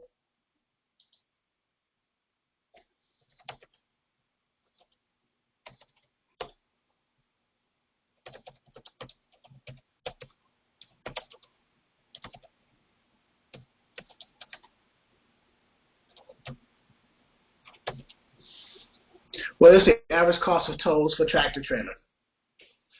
So we have an app here, Toll Smart, free toll. So you probably would have to enter truck toll calculator as far as Google Maps.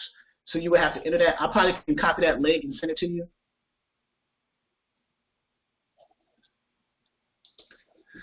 So truck toll calculator, and we got one called Toll Smart, which is a truck toll calculator. So we probably open that up and figure it out there. So here's like an app of showing you where it's going, and you'll be able to figure it out. So let me copy this link and let you play with that, Anthony. So that's a resource right there. Okay. And what I believe it may do, it may tell you to enter your trip in and see if there's any tolls in that area. Also, too, there is a tool that I have. I think I still have it in my tools area. What did I do with that daggone thing?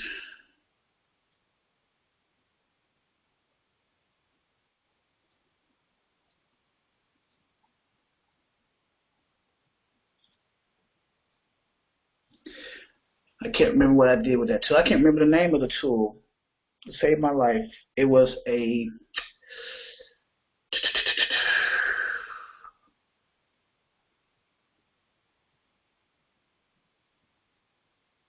let's go on the website. Let's go on the website and look under tools and resources. And it was like a trip.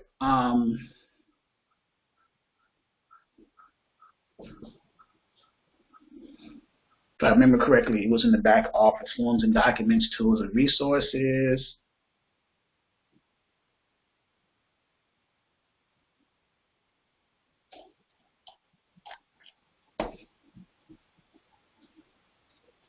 Yeah, they do. The load boards do come with a route planner, Robert. But I had one. I could have sworn I had one on my wasn't Trendlines, it wasn't Hot Market, it was something else. I can't remember the name of that. The name escapes me now. Let's see, forms and documents. It's not forms and documents. It's not ebook glossary, ebook explained.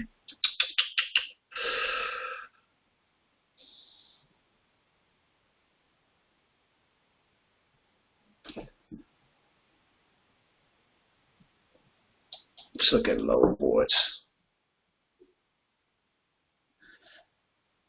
What was the name of that thing that I had?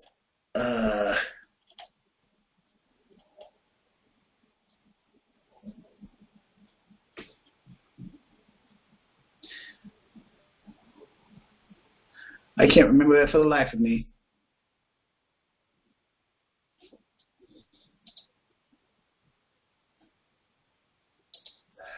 It'll come to me as soon as I get off the training. It's gonna come to me. I already know.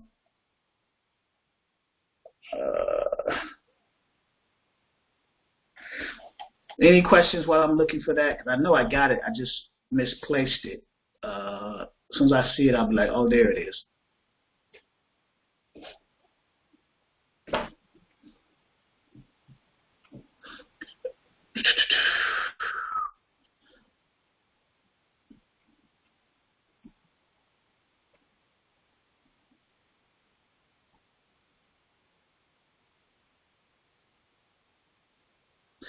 No questions? Yeah, that and especially, let's go to 1, 2, 3 load boards. I'm going to look at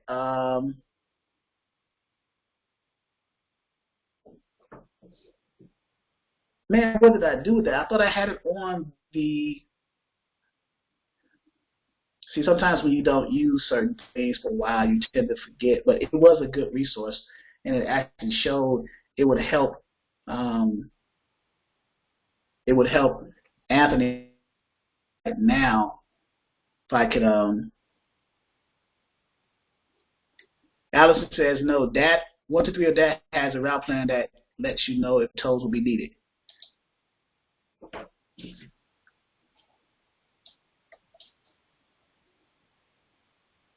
Where is that dag? I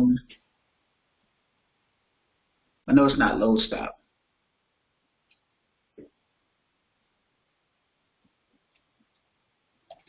Why do I not remember that load?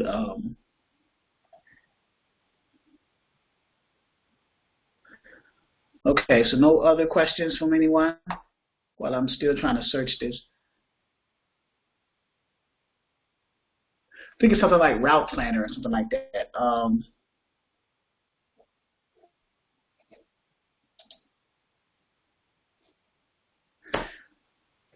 Yeah, Nextload has toll information into it as well, but I'm trying to remember. There it is, Truck Router. Ah, I knew it. There we go. So, Truck Router, you can sign up for free, but it shows like tolls and tolls cost. So if you sign up with Truck Router, you'll be able to see tolls. That's the one, Anthony, that you probably can use. I didn't know I needed a login for this, but I could have sworn I had a sign up for it. But yeah, log into Truck Router.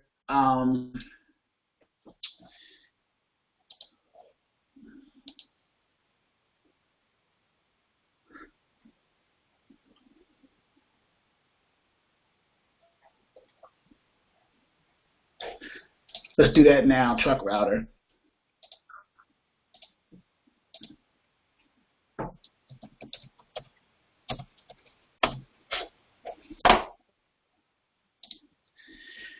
Join now. Let's join now. Never.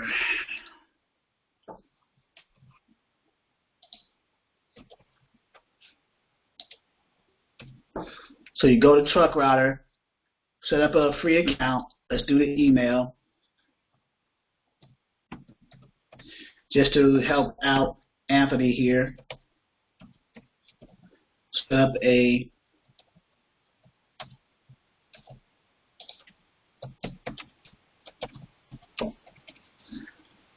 and we'll put the same lane in that we have in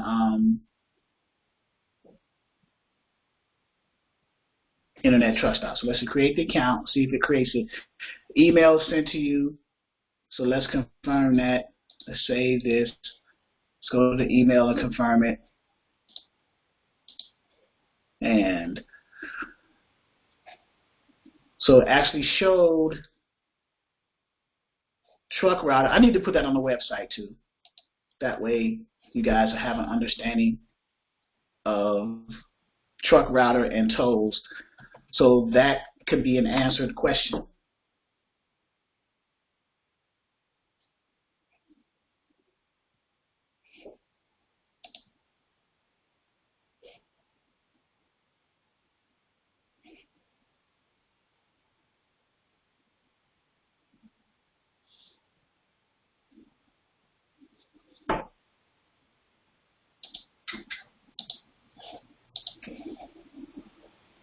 All right. Let's get this out of here.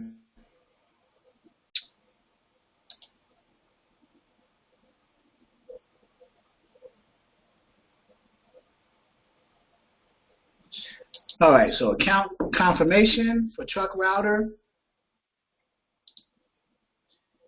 And there we go.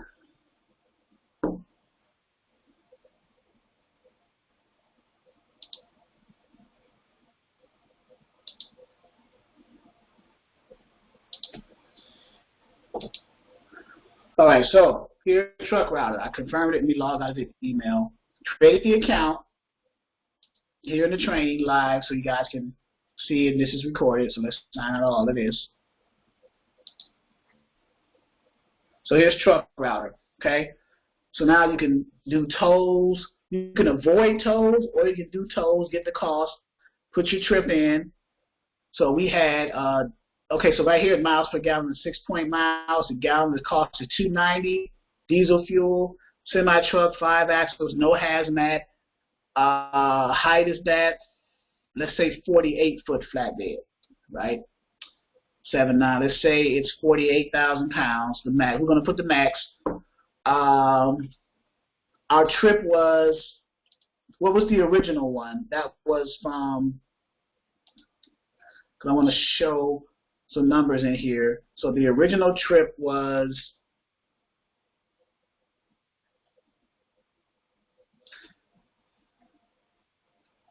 Blytheville. No, it wasn't that one. It was this one here. Shoals, Indiana to Pensacola, New Jersey. So if I spell Shoals correctly. Shoals, Indiana, and the end. You can have so many stops in between it, up to 5, or you can add more, take away. But the end is Pensacola, New Jersey, right? So you can run the trip, but let's select our features. We want to avoid dirt roads, want to avoid ferries. You don't want to avoid tunnels. You may have to go through a tunnel because it's going to give you the path right here. Consider traffic conditions.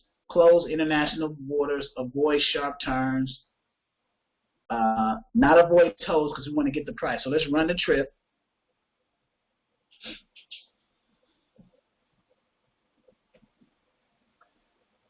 So look at that. That can't be right though.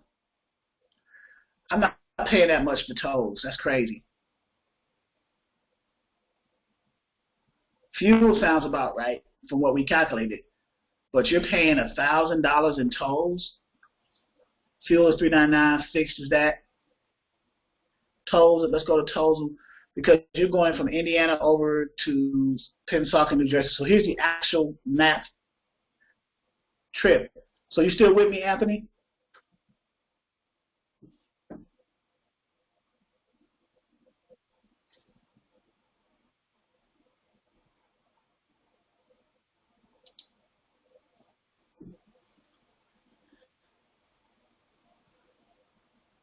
And it gives you difficult turns and everything. So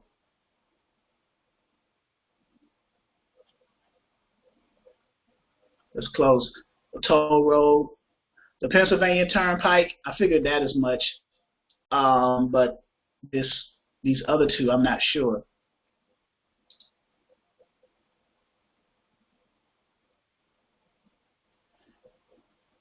So let's go back and let's avoid tolls. Let's try to avoid tolls on this trip and avoid tunnels. Let's see what the route changes to now. So it might have us go around and down. Yep, so it has us go around and down. So there's no, so we eliminated the tolls and the tunnels, so it still may take us through the turnpike. No, it doesn't.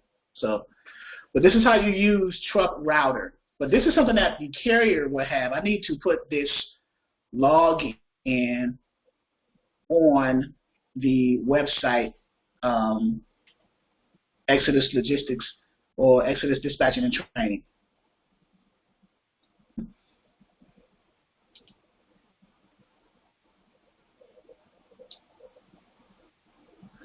Right, so that can't be right. So that's why I changed it from no tolls. But I want to go back and change the axles. Probably need to change the number of axles, and I may have entered some wrong information. The axle count could have 4 axles instead of 5. It could have 3 axles. The height could be 13.1, 13.6. Usually the height is like 13.6 or something like that. 48-foot length. The width is about what is it? 102. So that's 102 is 9.6, right? Well, 8.6. I'm sorry, 8.6. 8 times 12 is 96 plus the 6 is 102. So that's 8.6. Miles per gallon, we said is 5.9. Let's take out 6. We're doing diesel, not gasoline. The average cost we said was $275. Let's change our numbers. Average speed, right? Or no, we're doing speed based off of weight. Let's change the weight to like 46,000. And no hazmat. So we uncheck the tolls. Let's run that trip again and see what.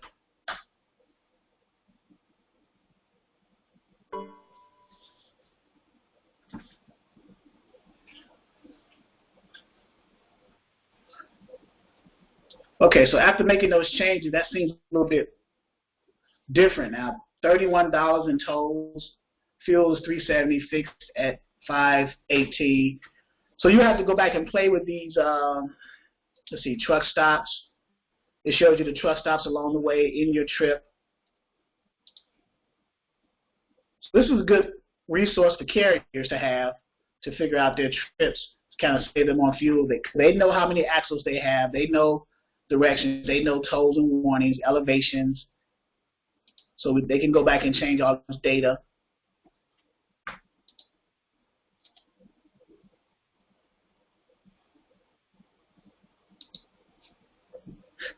That's a little bit more easier to work with. So this is Truck Router. Okay. You even have a user manual right here. Let's open up in another tab. And you have the user manual for Truck Router.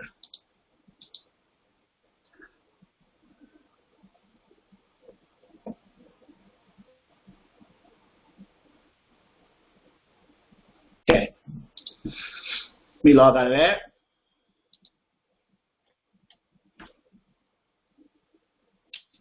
Any questions?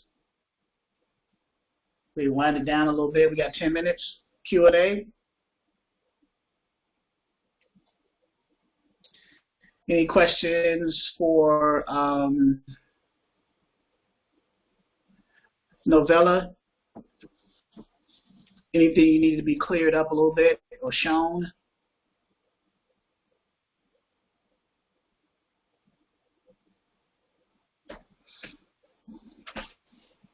As well as Miss Ruth, Miss Allison. I know Robert and Tony are good.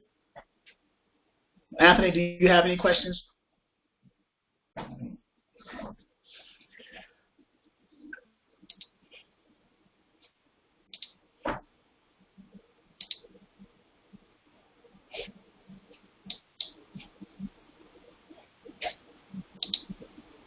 Okay.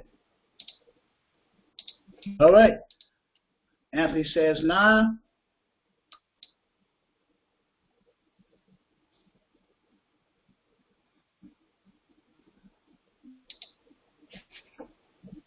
Okay. No one else? Go ahead and cut it short.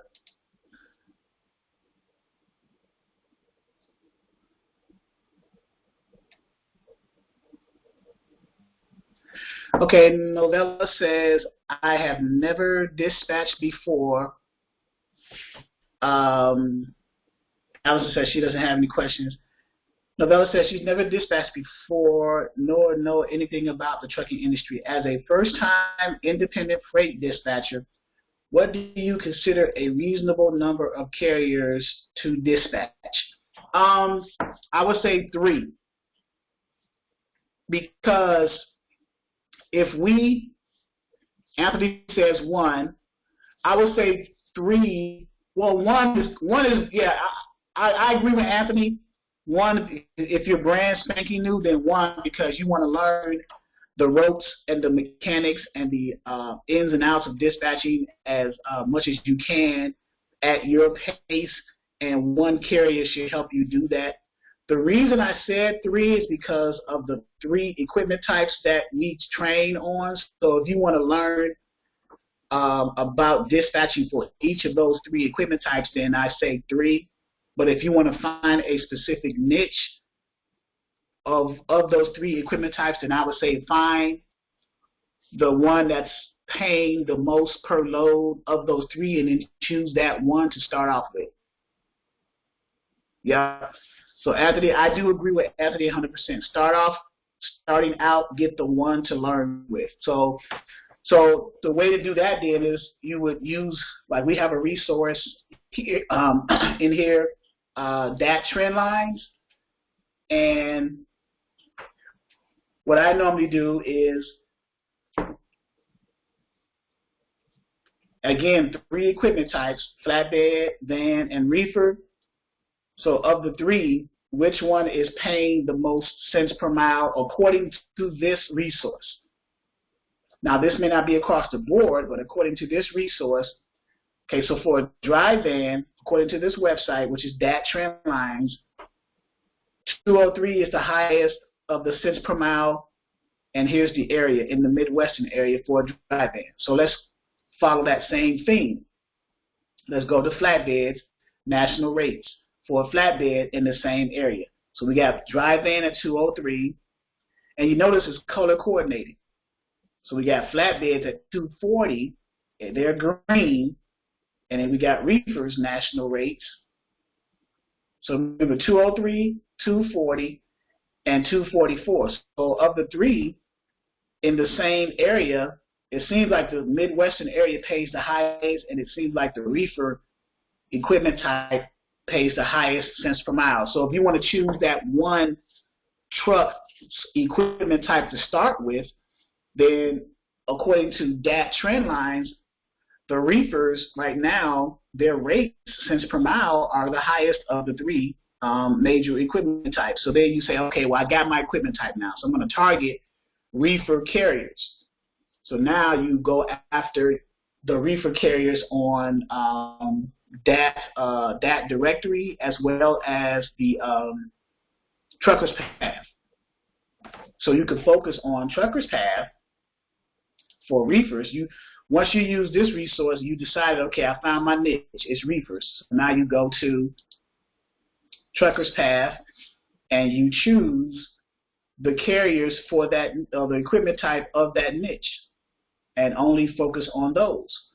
So don't even select dry vans or flatbeds, just select your reefers to go after, if you want to do it like that. Or you can still select the 3 and just hope you just increase your chances of getting one of those carriers. So go to Truck Search, and you can just only select reefer carriers with a satisfactory rating for all states, and then you just get only reefer carriers.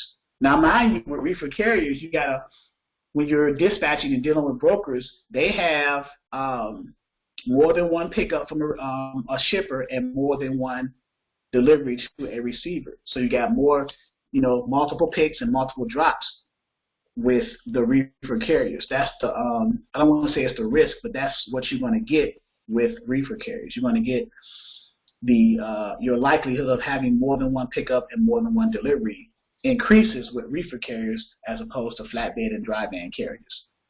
So keep that in mind if you decide to focus on or target reefer carriers. So now here is Truckers Path. We got a carrier here. We got their information We vet them out on Safer, the Safer website. So we copy their DOT, in this case, their Department of Transportation number. DOT, MC, or the name of the company is the three ways to vet out carriers on the Safer website. Safer is the Safety and Fitness Electronic Records. It's a one-man team, 1-on-1. He lives in California, but he's currently over here in Texas, Lancaster, Texas. So he's a reefer carrier, so you would call him up, say, hey, Ramon, are you under a load or looking for a load for your reefer? Where you at? I'm with Novella Lawrence Dispatching Service or Novella's Dispatching Service or whatever name that you're going to give to your company. And then you present yourself as a dispatcher to them in such a way that they say, yeah, I could probably use your service or use your help finding me loads, doing the administrative side while I focus on driving, and go from there. So it depends on how you pitch to them, how you conversate with them, because I don't like to use the word pitch or script. It's more of a conversation.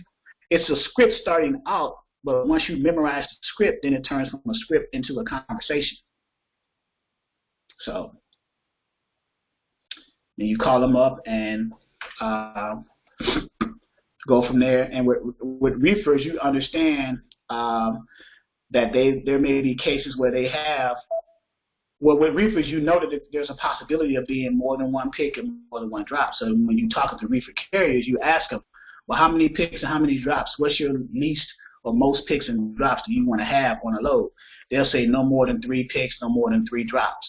So now when you're looking for loads, and that's part of their profile, when you're looking for loads, you find loads, you call brokers and find out if the loads are going to exceed the number of picks and drops that that particular carrier mentioned. No more than 3 and 3. So let's call him and find out. Now let's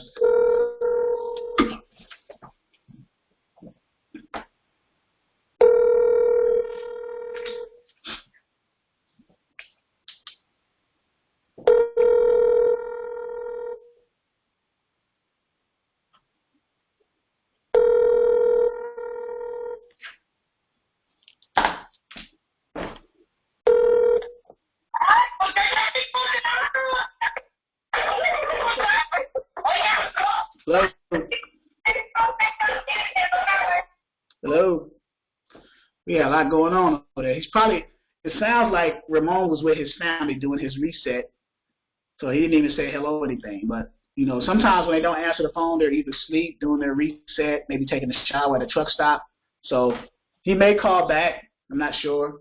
But I usually try to call carriers live, especially in the trainings, so you guys can see. I'm going to try to get back into calling brokers and booking loads during the daytime, actually doing a load booking in front of you guys for one of my carriers so you guys can actually see how it's done, as opposed to just me. I don't want to talk you to death about it. I want to actually, walk you through talking to the broker on the phone, getting the carrier packet, showing you how that's filled out either online or in the paper format with the PDF, either print it out, rescanning it, sending it back in, or filling it out online, uploading documents, the W-9 MC authority letter, and the certificate of insurance, getting all that cleared up, getting the rate confirmation sent back over, officially booking the load, doing the check calls with the broker, seeing where the carrier's at in the route while he's under the load. The whole process from inception to conclusion, so you guys can get a whole idea of how a load is processed and booked from start to finish. And that is Dispatcher 101. That's how, if you're going to learn the dispatch, then I would recommend getting it from someone who actually shows you that whole process, what it actually is that you're going to be doing. How else would you be trained? I wouldn't want to be trained in any other way than to be shown exactly what it is that I'm going to be doing, right? Anything else, I'm selling myself short, I don't want to know about this or that or whatever else. I want to know, what was the point of me getting training from you if you're not literally going to show me what it is that I'm going to be doing? Do you guys agree with that or disagree?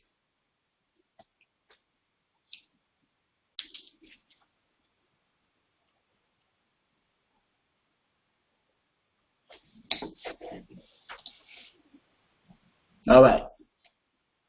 So I'm working toward that. Now, I'm not a perfect person, but I'm working toward that, and that is my philosophy. So I believe in doing that.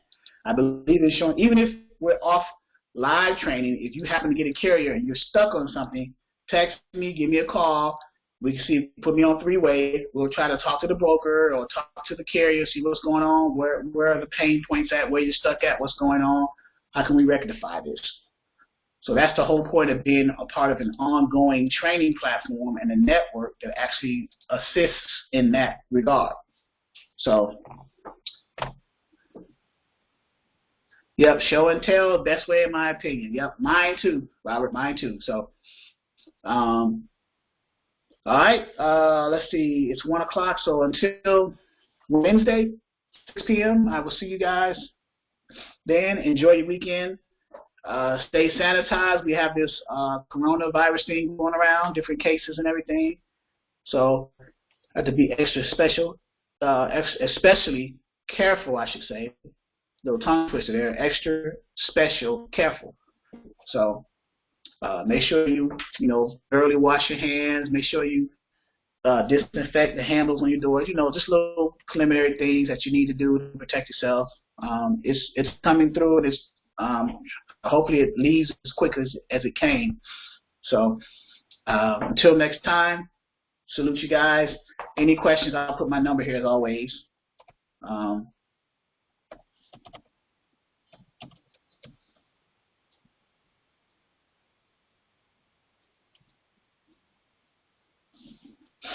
Yep. All right, guys. Enjoy your weekend. Have a safe and prosperous week next week. I will see you Wednesday. If you got any questions prior to that, call me, text me. Welcome again to Novella.